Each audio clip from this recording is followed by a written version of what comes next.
Hello Scoutcraft community, how are you today? We've got an exciting, awesome episode for you today. We're doing lots of stuff, we're catching up with Oddman partway through as well.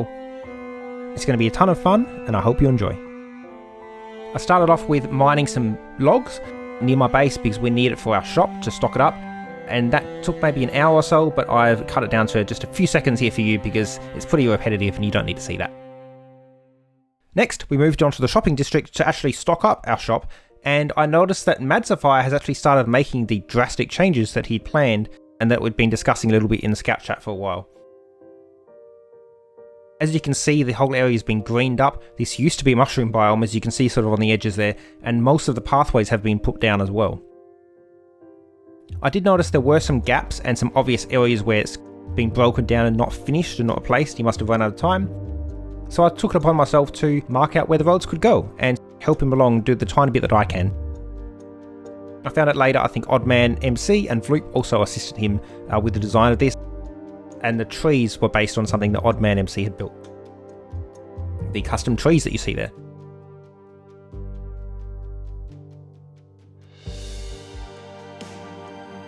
So I marked out the area where the footpath should go, placing some black stone stairs on the edges where the path had to go up and down slopes.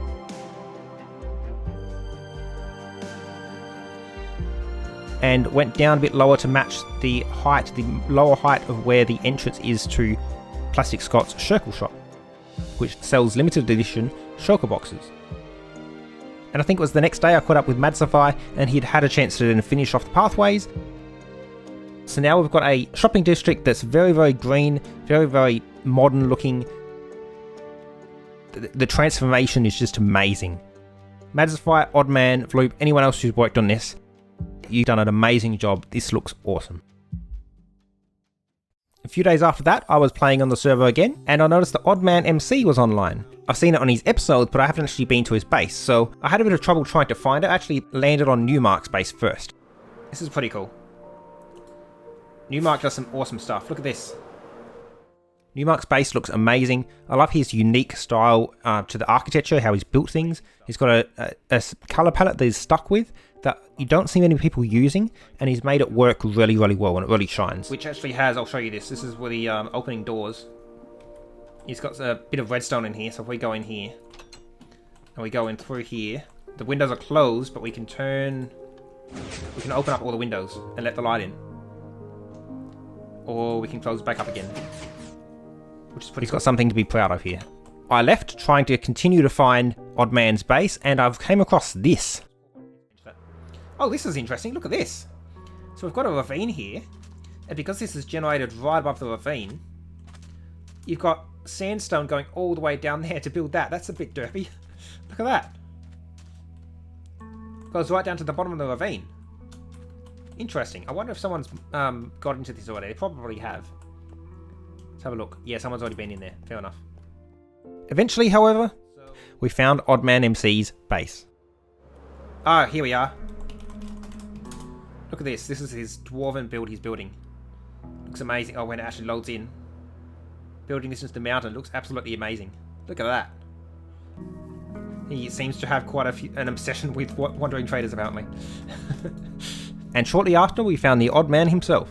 So here's his underground starter base. Down here. And it looks like he's had a raid as well. Oh, hello. There he is. Hello. How you going? Awesome. Do you want to give us a tour?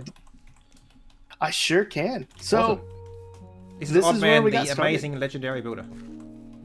Oh, well, thank you. Your words are so kind. So, this is my farming area for now. I need to update the walls, but cobble works just fine for borders. But got a little potatoes, wheat. I just got done harvesting them and getting ready. I'm working on some villager stuff over at my iron farm. And a lot of pigs and cows. Oh yeah, I just cut down my cow supply too because I needed the leather and the meat. Let's see, I got a couple bees going. I'm thinking of turning like this over here into a bee sanctuary of some sort. I'm not sure yet. I thought about taking all this stuff anyway and building it into my dwarven build over there. I'm a piston. You want me to break it down for you? I do a good job as a piston. No, it's okay. No, that's okay. I'm gonna be building an automatic one inside the mountain eventually. Get I'm my gonna be punching arm doing a going. bunch of automatic farms. Because I've seen your automatic sugarcane farm that you are the automatic part of it. Yes, the semi-automatic Leiger sugarcane farm patent pending. Yep. Oh, that's awesome. But this is my starter base. This is kind of based off an underground design I did on my channel. Oh yeah. Which is a little storage area, it's an enchantment room, and all the other bells and whistles you could need. And so the main reason I went to OddMan's was, other than him being online and wanting to collaborate, because we both had time, we are setting up a shop in the near future. We had avoided discussing it off camera. We wanted to wait until we were on camera to really discuss it and flesh it out. And this is how that happened. I don't have a shop yet, but I did have an idea for you. Oh, wait, yes, that's right. Yes, we are going to discuss. I've got a suggestion to make for you. Yes. I didn't know if you wanted. Yeah. I didn't know if you wanted to discuss that here on stream. Yeah. So what? You had a suggestion for me. What was your suggestion? We were going to make a shop of some kind.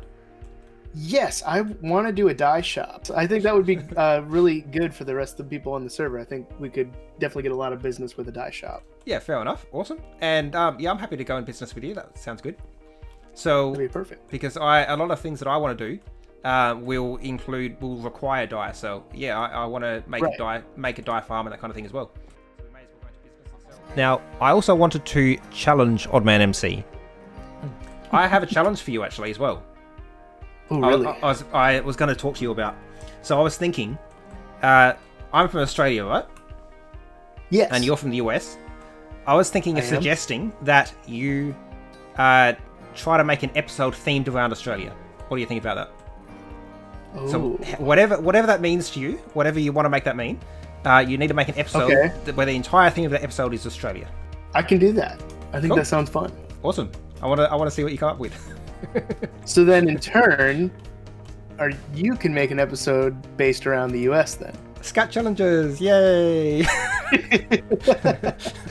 Completely original idea. Wait, so sorry, what did you say? I didn't make an episode around the US. Yeah, okay. If I do one on Australia, then you can do one on the US. Sounds good to me. And it looks like he's counter-challenged me. So now I've got to think of how I'm going to do an American episode. So if any of you guys have ideas or things that you would like to be in an American-themed episode, let me know in the comments, give me some ideas, and I'll probably use a few of those. I'll try to do an American accent. I have a very horrible American accent. How you go? How do I even start this? I can try my best in an Aussie accent, but... I'm George W. Bush from the United States of America. I'm guessing that was horrible. Have you ever seen 30 Rock? There's an actor on there who plays he dresses like a bellhop essentially, and I think his name's Kenneth. I can't remember, but that's what you sounded like. He's got like this southern twang kind of accent. That's kind of what it sounded like what you had. I'm from the United States of America. How you going? Yeah, that's basically what it sounds like. That's pretty accurate to what he sounds like. Okay, fair enough. Yeah, this sounds interesting. Okay, so we're going to business for a dye shop together. And I challenged you to make an episode about Australia. So you're counter-challenging me. Scout challenges, yay! You're counter-challenging me to an episode on the US. I'll take that on. That sounds good to me. Yeah, let's do that. All right. This sounds like fun. Yeah, awesome. Before we went off to try to set up our shop, I asked OddManMC to give us a bit of a tour. Because, like I said, I hadn't actually seen this in person before. Hey, does this guy have anything good? No? So let's check my chat quickly because I just...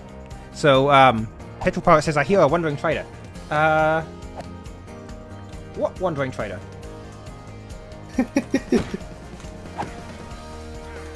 I don't hear a wandering trader. I don't see anything. They have been popping up like crazy as I'm building. Take the evidence. Take the evidence. Quick. Take the evidence. You saw nothing. They've been popping up like crazy as I'm building my Dwarven Hall, and I've been just adding them to my collection. They must be just attracted to the thing that we didn't kill that didn't exist here. Exactly. The non-existent things must be attracted to just the wide open grass or something. Oh yeah.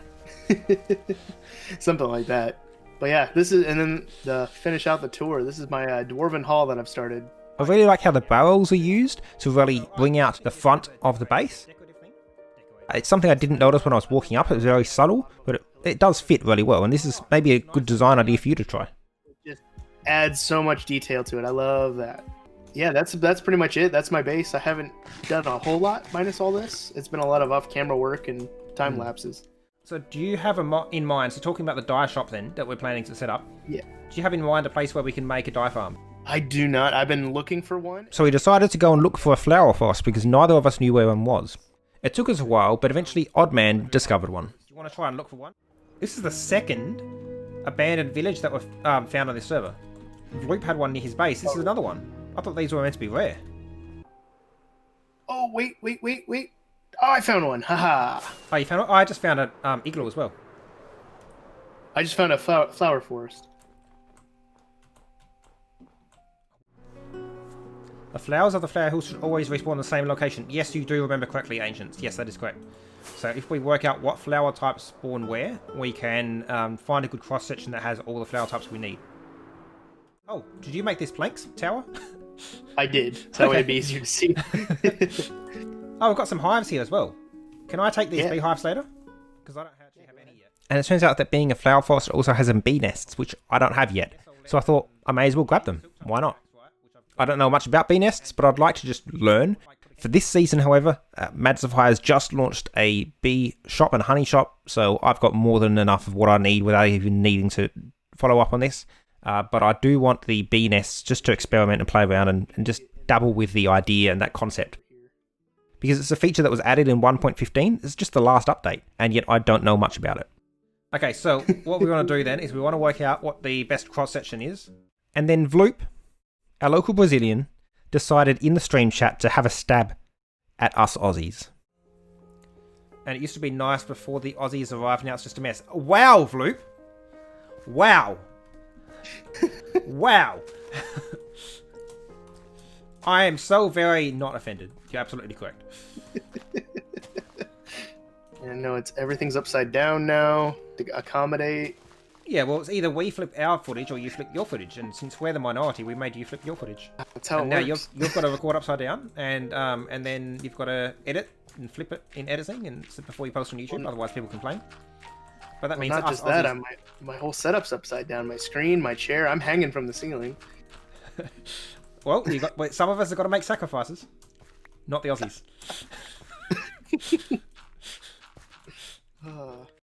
All jokes aside, thanks to the other scouts for putting up with our weird ways. So all we had to do first was find a good portion of a flower forest that will serve our needs. We need an area that has a good mixture of flower types so that we can get all of the dye colours that we need. Now the idea here is that you place bone meal, you break all the grass that is not flowers, and you only leave the flowers there. Because if you break a flower and place bone meal again, you'll get the exact same flower. So our goal was to basically make a grid, make it easy to see what colour the flowers were where, so that we could try to make sure we had a good mix. After that, I went back to my base and placed the bee nest down in a dedicated area that I made near the zombie farm from last episode. Back to the flower farm though, OddManMC was interested in yet another elytra. Yeah, so you owe me 16 diamonds, sounds good. Sounds good. I'll get that dropped off to you as soon as possible. Awesome. In the meantime, thank you for watching. Check out the video linked on the screen. I appreciate you all that you're willing to watch the whole video. It really means a lot to me. Thank you very much. I'll catch you later. See ya!